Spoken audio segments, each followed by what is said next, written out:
I kissed the Mafia boss at his own engagement party.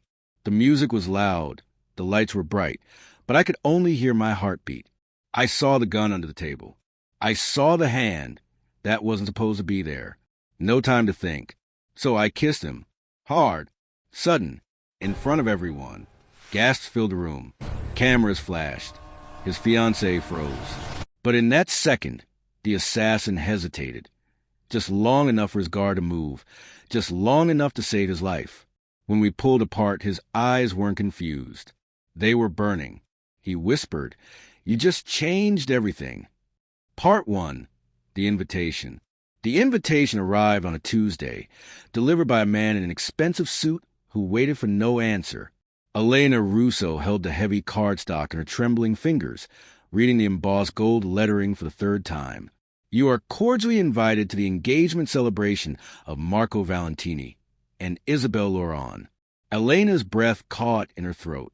Marco Valentini. The name alone sent shivers down her spine. A mixture of fear, respect, and something she'd never dared admit aloud. The most powerful crime boss in New York City was getting married, and somehow, impossibly, she'd been invited. She studied the invitation more carefully. The engagement party would be held at the Valentini estate in 3 days. Black tie. RSVP not required. Attendance expected. That last part made her stomach twist. In Marco Valentini's world, an invitation wasn't really an invitation. It was a command. Elena walked to her small apartment window, looking out at the gray Manhattan skyline. She'd spent the last 5 years trying to stay invisible, working as a pharmaceutical researcher by day and keeping her head down at all times. Her family's history with the Valentini organization was something she tried desperately to leave behind. Her father, Antonio Russo, had been Marco's father's most trusted accountant. He'd managed the family's legitimate businesses and kept their books impeccably clean. Then, 8 years ago, he discovered something that got him killed. The official story was a car accident. Elena knew better. She'd been 19 when her father died, a sophomore at Columbia University studying chemistry. Marco had been 26, newly installed as the head of the Valentini family after his own father's death from a heart attack. In the chaos of that transition, her father's murder had been swept under the rug, marked as collateral damage in a period of instability. Marco had sent flowers to the funeral. White roses, dozens of them. The card had read simply, "Antonio was a good man. You have my protection." Elena had wanted to burn them, but her mother had kept them, pressing several in a book she still had. Her mother had died 2 years later, officially from cancer, though Elena believed it was really from a broken heart. Now, at 27, Elena had built a quiet life. She worked at a pharmaceutical company, developing new drug compounds. She had a small circle of friends who knew nothing about her past. She dated occasionally, though nothing ever stuck, and she'd successfully avoided any entanglement with the Valentini family. Until now, she looked at the invitation again, noticing something she'd missed before. In the bottom corner, barely visible, was a handwritten note. "Please come. M." Her heart hammered. Marco Valentini had personally requested her presence. But why? They'd never spoken, not even at her father's funeral. She'd seen him from a distance a handful of times over the years, at restaurants, stepping out expensive cars, once at the opera with a stunning woman on his arm. He was impossible to miss, tall, dark-haired, with sharp features and eyes that seemed to see everything. Elena spent the next 2 days in a state of anxiety. She considered not going, but the thought of defying a direct invitation from Marco Valentini made her blood run cold. Men who refused the Valentini family had a tendency to disappear. On the 3rd day, she went shopping. If she had to attend his engagement party, she'd do it with dignity. She found a dress in a small boutique in Soho, a midnight blue silk gown that hugged her curves and fell elegantly to the floor. It was more expensive than anything she'd ever bought, but something told her this wasn't an occasion for her usual practical choices. That evening, as she applied her makeup with shaking hands, Elena tried to calm her nerves. She'd go to the party, congratulate the happy couple, and leave as quickly as possible. A few hours, and this would all be over. A black car arrived at 7 o'clock sharp. The driver, Another expressionless man in an expensive suit held the door open for her without a word. Elena slid into the back seat, her heart racing as the car pulled away from her building. The drive to the Valentini estate took 45 minutes, heading north out of the city into Westchester County. As they turned off the main road onto a private drive, Elena's anxiety intensified. The estate was enormous, a sprawling Italian Renaissance villa set on what must have been hundreds of acres. The driveway curved through manicured gardens, lit by torches that cast dancing shadows across marble statues and fountains. Other cars were arriving as well, disgorging men in tuxedos and women in designer gowns. Elena recognized several faces from society pages: politicians, business moguls, celebrities. The Valentini family moved in powerful circles, their criminal empire hidden beneath layers of legitimate business and social respectability. As her car pulled up the main entrance, Elena took a deep breath. The driver opened her door, and she stepped out into the warm evening air, the sound of classical music and laughter drifting from inside the villa. Miss Russo. A voice made her turn. A man she didn't recognize stood beside the entrance, holding a tablet. "You're expected. Please, this way." He led her not through the main entrance where other guests were streaming in, but to a side door. Elena's heart began to race faster. "Where are we going?" Mr. Valentini asked that you be brought in directly upon arrival. Terror and curiosity warred in Elena's chest. "I don't understand. I'm just a guest." "Please, Miss Russo, this way." She had no choice but to follow. They walked through a side corridor, past rooms filled with caterers and staff preparing for the evening.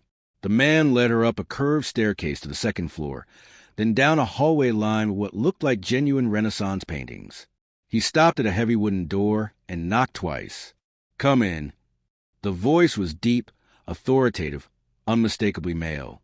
The man opened the door and gestured for Elena to enter. She stepped inside, and the door closed behind her with a soft click. The room was a study, all dark wood and leather, with floor-to-ceiling bookshelves and a massive desk positioned before windows that overlooked the gardens. And standing at those windows, his back to her, was Marco Valentini. He was taller than she remembered, his shoulders broad in a perfectly tailored tuxedo. His dark hair was slightly longer than was fashionable, touching his collar. As he turned to face her, Elena's breath caught. Marco Valentini was devastatingly handsome. His features were sharp and aristocratic. High cheekbones, a strong jaw, and eyes so dark they were almost black. But it was more than his looks. There was an intensity to him, a coiled power that seemed to fill the room. "Elena Russo." He said her name like he'd been thinking about it. "Thank you for coming." She found her voice, though it came out shakier than she'd have liked. "I didn't think I had a choice." A slight smile touched his lips. "You always have a choice, though I'm glad you made this one." He moved toward her, his movements graceful and deliberate. "Please sit." He gestured to two leather chairs positioned before the fireplace. Elena sat, and Marco settled into the chair across from her, his dark eyes studying her face. "I'm sure you're wondering why I asked you here." "The thought crossed my mind," Elena said, trying to keep her voice steady. Marco leaned back in his chair. "Your father was a good man, one of the best I've known. His death was unfortunate." Elena's jaw tightened.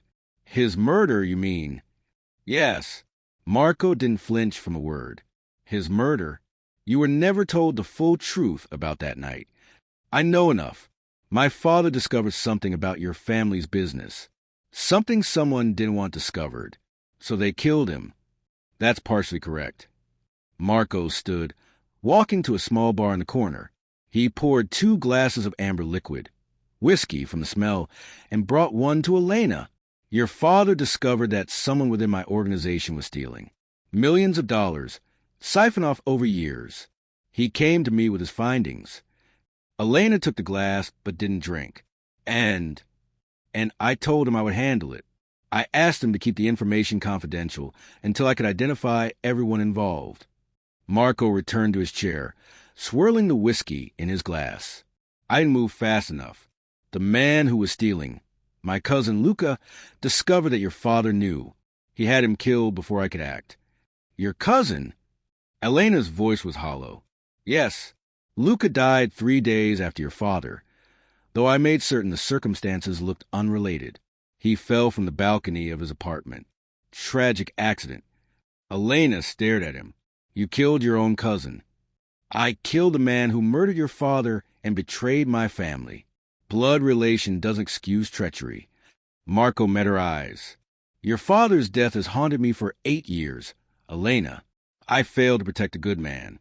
I failed to protect his family. If you're looking for forgiveness, I'm not. Marco cut her off gently. I'm telling you this because you deserve to know the truth, and because I need your help. Elena blinked. My help? With what?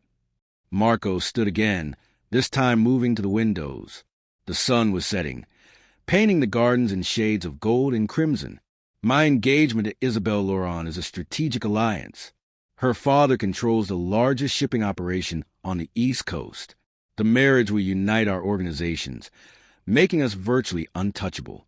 Congratulations, Elena said flatly. Isabel is a beautiful, intelligent woman. She'll make an excellent wife. Marco's voice was completely neutral, as if he were discussing a business contract, which Elena realized he essentially was.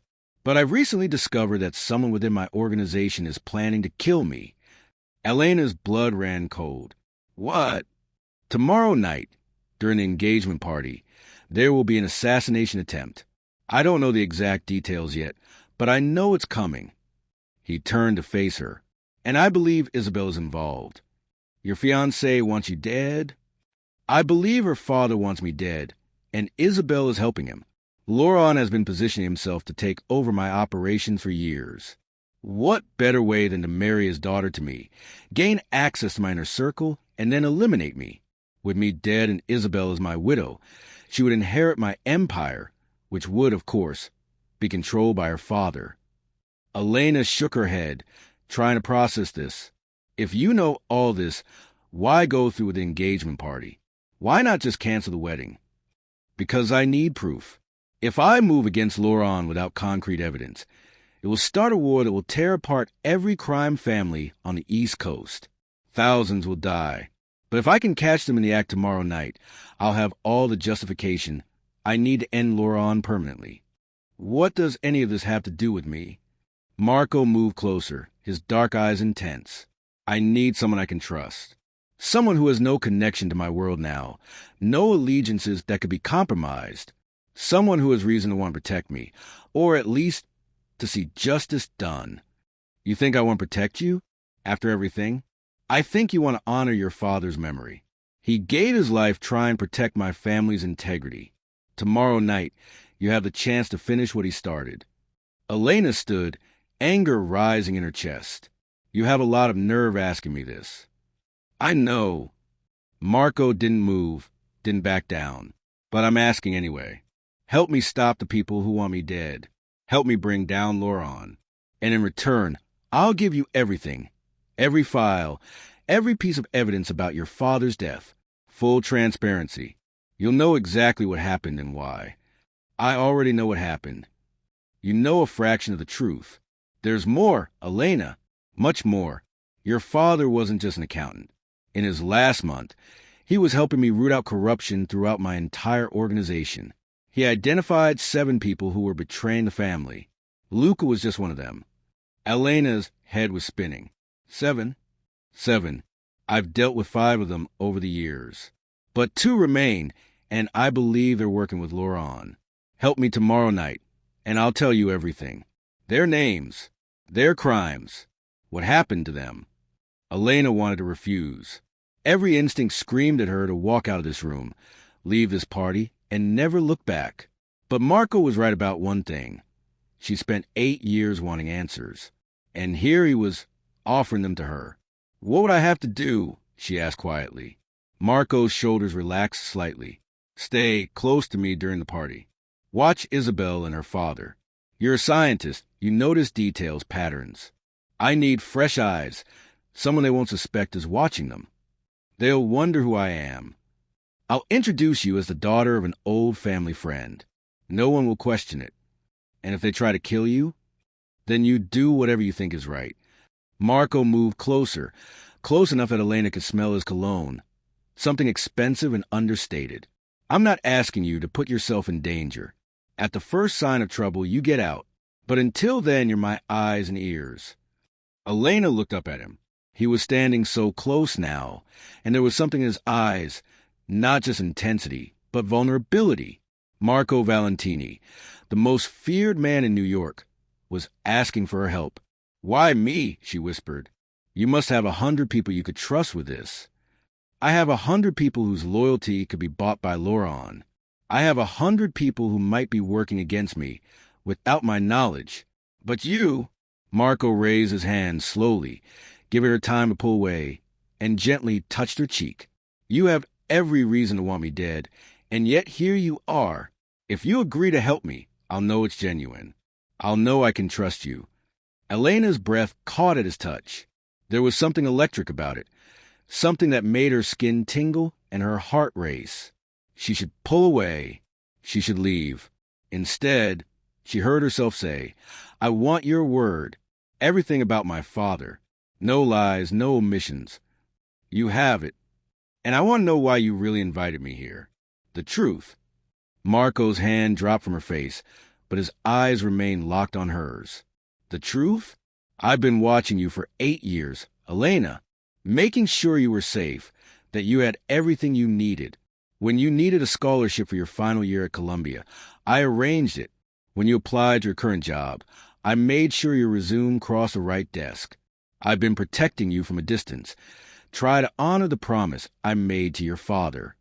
Elena stepped back, shock written across her face. "You've been manipulating my life? I've been ensuring you had the opportunities you deserved. Your father's dying wish was that you be kept safe and free from this world. I've honored that wish. Until now." "Until now," Marco agreed, "because now I need you. And because I think perhaps you need this too. You need closure. You need answers. And whether you admit it or not, you need to feel connected to your father's memory again." He was right, and Elena hated that he was right. She'd spent 8 years trying to forget, trying to move on. But her father's death had left a wound that never healed. Maybe this was her chance to finally understand what happened. Maybe this was her chance to finish what her father started. One night, she said finally, "I'll help you tomorrow night. But after that, I want every answer you promised, and then I want you out of my life forever." Something flickered in Marco's eyes, disappointment perhaps, or pain, but he nodded, agreed. "What do I do now?" "Now, we go down to the party. We smile, we play our parts, and we wait." Marco offered her his arm. After a moment's hesitation, Elena took it. His arm was solid beneath her hand, warm even to the fabric of his tuxedo jacket. As they walked toward the door, Elena caught sight of their reflection in a mirror, her in her midnight blue gown, Marco in his perfectly tailored tuxedo, his hand covering hers on his arm. They looked like they belonged together. That thought should have frightened her. Instead, it sent a strange thrill through her body.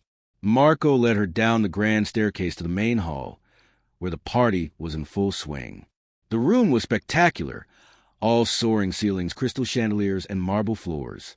Hundreds of guests mingled, drinking champagne and making conversation. A string quartet played Mozart in the corner. As they descended the stairs, heads turned. Elena felt the weight of dozens of eyes, heard the whispers start. Who was she? Why was she on Marco Valentini's arm? At the bottom of the stairs, a woman detached herself from a group of guests and glided toward them. She was stunning, tall and slender, with platinum blonde hair swept into an elegant updo. Her white gown was clearly couture, probably worth more than Elena's entire wardrobe. And her smile was cold enough to freeze fire.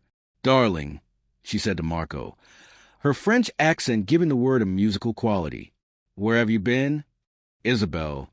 Marco's voice was warm, affectionate even, though Elena could hear the subtle falseness beneath it. "I was just greeting one of our guests. Isabel Laurent. May I introduce Elena Russo? Her father was an old friend of my family."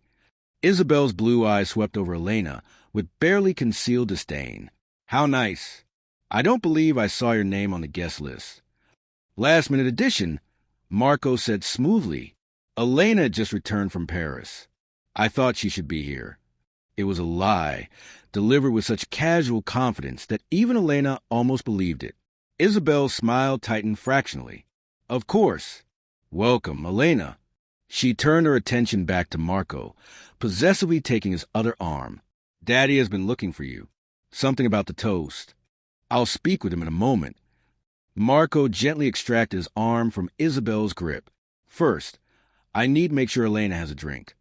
Annoyance flashed in Isabel's eyes, but her smile never wavered. Don't be long, darling. This is our party, after all.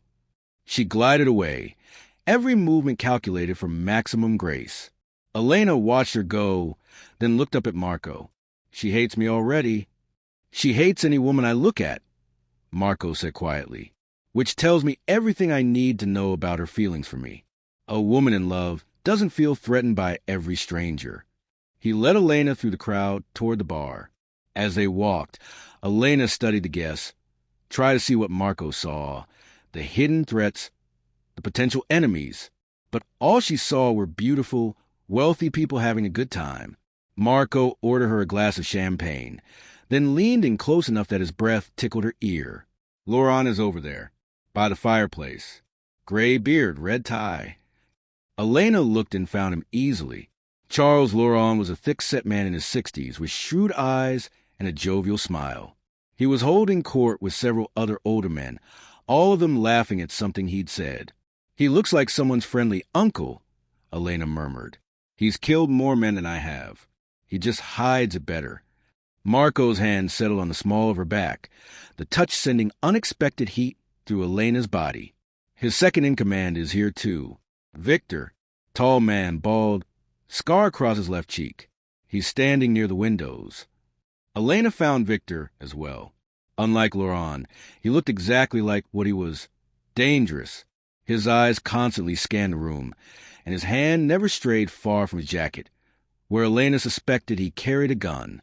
When do you think they'll make their move? She asked. Not yet. Too many witnesses. If I had to guess, I'd say later in the evening, after most of the guests have left. Maybe during the private family toast, when we're all together in a smaller room. You're awfully calm about this. Marco's lips curved into a small smile. I've survived 17 assassination attempts over the years. You develop a certain equanimity. 17. Occupational hazard. Though, he added, his voice dropping, I don't usually have someone as beautiful as you watching my back.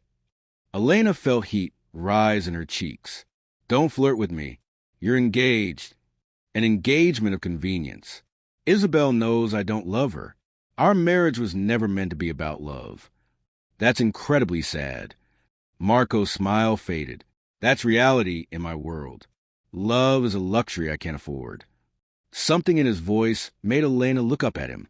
For just a moment, she saw past the powerful crime boss to the man underneath. Someone lonely, isolated, surrounded by people but unable to truly trust any of them.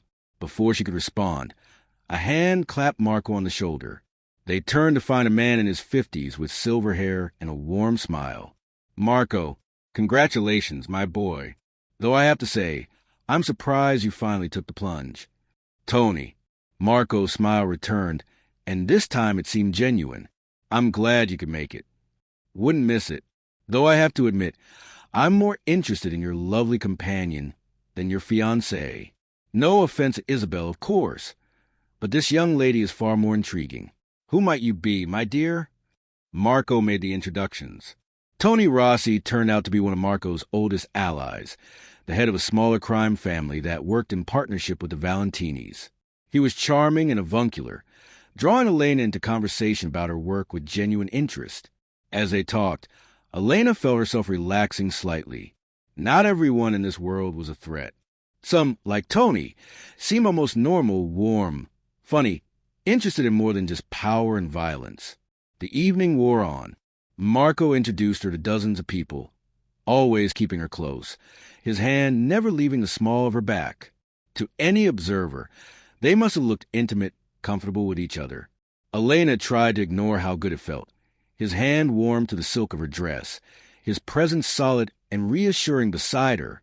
She watched Isabel throughout the night. Marco's fiancée was playing her part perfectly, the devoted bride-to-be, radiant and affectionate. But Elena noticed things. The way Isabel's eyes would dart to her father across the room. The way her smile would slip when she thought no one was watching.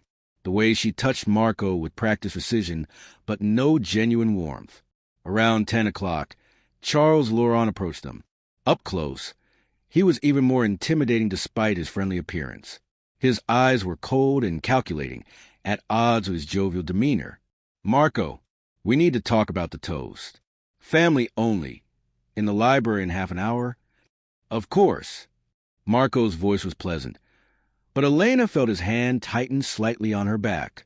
"Good, good." Laurent's eyes slid to Elena. "Though perhaps your friend should remain here? Family only, you understand." "Elena is practically family," Marco said smoothly. "Antonio Russo was like a brother to my father. Elena stays with me." Laurent's smile stiffened. "Of course. The library, then half an hour." He walked away, and Marco leaned down to whisper in Elena's ear. "It's happening. That's when they'll try." Elena's heart began to race. "Are you sure? Private room, limited witnesses. It's the perfect setup." His hand moved from her back to her hand, interlacing their fingers. To anyone watching, it would look like an intimate gesture. "Stay close to me. No matter what happens, stay close." The next 30 minutes felt like an eternity. Marco continued to circulate through the party, but Elena could feel the tension in him, coiled and ready. She tried to keep her breathing steady, tried to look calm, but her palms were sweating. Finally, it was time. Marco guided her through the crowds toward a corridor that led to the library. Other people were converging too. Isabel and her father, Victor, several other men Elena didn't recognize, but who had the look of bodyguards. The library was smaller than the study where Elena had first met Marco, but no less impressive. Bookshelves lined the walls, and a fire crackled in the hearth. A table had been set up with champagne glasses arranged on it, clearly for the toast. Marco positioned himself near the fireplace, pulling Elena to stand beside him. Isabel shot her a venomous look, but said nothing. The others filed in, maybe 15 people total, all of them close family or high-ranking members of the Valentini and Laurent organizations. Laurent cleared his throat. "Well now, this is a momentous occasion. The union of our two families will make us the most powerful organization on the entire East Coast." To Marco and Isabel, everyone raised their glasses. Elena noticed that a server was pouring Marco champagne from a separate bottle. Her stomach dropped. She looked up at Marco. His face was carefully neutral, but his eyes were sharp, watchful. He'd noticed, too. The server handed Marco his glass. Elena's mind raced. If the champagne was poisoned, Marco would die in minutes.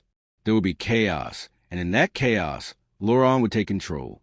Everyone in this room probably thought they were here to witness an engagement toast. They had no idea they were about to witness a murder, unless someone stopped it. Elena didn't think. She just moved.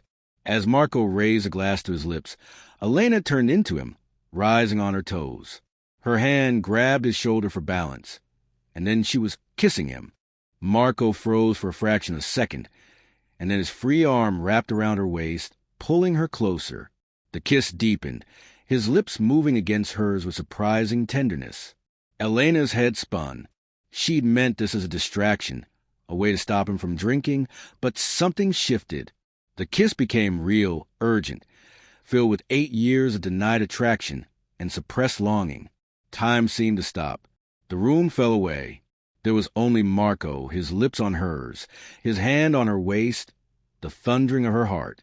And then someone was pulling her away. Isabel, her face twisted with rage. "What the hell do you think you're doing?" Isabel shrieked. The room exploded into chaos. Laurent was shouting. Victor's hand was moving toward his jacket. Other people were backing away, confused and alarmed. But Elena only had eyes for Marco. He was staring at her with an expression she couldn't quite read, shock, understanding, and something else. Something heated and possessive. Then his eyes flicked to the champagne glass, still in his hand, and he smiled, a cold, dangerous smile that made everyone in the room go silent. Well, Marco said softly, this has been educational.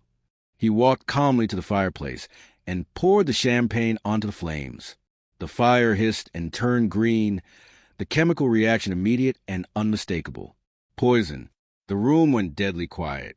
Aconite, Marco said conversationally, derived from monkshood, causes cardiac arrest within minutes. Tasteless, odorless, an assassin's favorite. He turned to face Laurent, and his voice dropped to something low and lethal. Did you really think I wouldn't notice, Charles? Laurent's face had gone pale. Marco, I don't know what you're... Don't. Marco's voice cracked like a whip. Don't insult my intelligence. You've been planning this for months. The engagement was just a way to get close to me, to make me lower my guard. And tonight, you were going to kill me, install Isabel as my widow, and take control of my organization. You're paranoid, Isabel said, but her voice shook. Am I? Marco gestured to the fireplace, where green flames still flickered, then explained the poison. Victor made his move. His hand went to his jacket, pulling out a gun, but he'd barely cleared the holster when three other men, Marco's bodyguards, Elena realized, had their own weapons trained on him. Don't, one of them said quietly. Victor froze. Marco hadn't even flinched. He just looked at Laurent with something like disappointment. You could have had a partnership, Charles. I would have worked with you. Instead, you chose treachery. You chose to betray a union that could have made both our families untouchable. You think you're invincible, Laurent spat, his friendly mask finally slipping. You think you can control everything. But you're nothing Valentini. Nothing but a jumped-up street thug playing at being royalty. Perhaps, but I'm a street thug who's still alive. Marco nodded to his men. Take them. All of them. Lock them in the wine cellar until I decide what to do with them. Laurent started to protest, but Victor grabbed him, hissing something in French. They both knew they were beaten. Marco's men herded them, and the other Laurent loyalists out of the room at gunpoint. Isabel was the last to go. She stopped in front of Marco, tears streaming down her face. I didn't want to do it. Daddy made me. He said you'd never truly respect us unless... Unless you killed me? Marco's voice was ice. Get out of my sight, Isabel. The engagement is over. The alliance is over. Tell your father that if he ever sets foot in New York again, I'll kill him myself. Isabel fled, sobbing. And then there were only 4 people left in the library, Marco, Elena, and 2 of Marco's bodyguards. Marco turned to the bodyguards. Give us the room. They left without a word, closing the door behind them. Silence fell. Elena stood by the fireplace, her heart still racing, her lips still tingling from the kiss. Marco stood several feet away, just looking at her. You saved my life, he said finally. I stopped you from drinking poison. That's not quite the same thing. You kissed me. He moved closer, in front of everyone. You must have known what that would mean. I knew it would distract you, stop you from drinking. Elena wrapped her arms around herself. I didn't think beyond that. Didn't you? Marco was very close now. Or did you kiss me because you wanted to?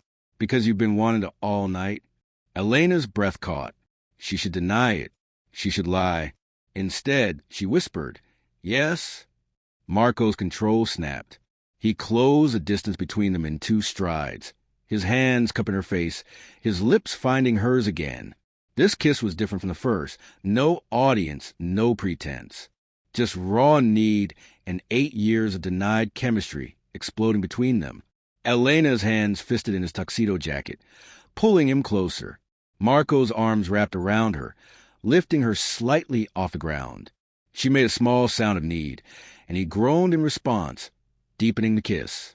They broke apart finally, both breathing hard. Marco rested his forehead against hers, his dark eyes intense. I knew, he whispered. The moment I saw you tonight, I knew you were going to change everything. This is insane, Elena breathed. Your engagement just ended an hour ago. Someone just tried to kill you, and we barely know each other. I've known you for 8 years, Elena. I've watched you from afar, protected you, Thought about you more than I should. And tonight you saved my life. His thumb traced her lower lip. That's not nothing. It's not enough for whatever this is. Then let me make it enough. Marco pulled back slightly, his hand still framing her face. Stay. Tonight, tomorrow. Let me prove to you that what I feel is real. What about Laurent? Isabel? You have a war to deal with. I have men for that. Right now, all I care about is you. He searched her eyes. Unless you want to leave? Unless you want nothing to do with me. Elena knew she should say yes. She should walk away right now, before this got more complicated, before she fell for a man she could never truly have. But when she looked into Marco's eyes, she saw a vulnerability there. Honesty. Need. I'll stay, she whispered. But you owe me answers. Everything about my father. You promised. Tomorrow. I'll tell you everything tomorrow. He kissed her again, softer this time. Tonight. Just let me be grateful you exist. Part 2. The truth. Elena woke to sunlight streaming through unfamiliar windows. For a moment, she was disoriented, not recognizing the enormous four-poster bed, the silk sheets, the tastefully appointed bedroom done in cream and gold. Then memory came flooding back. The party, the poison, the kiss. She sat up quickly, her hand go to her lips.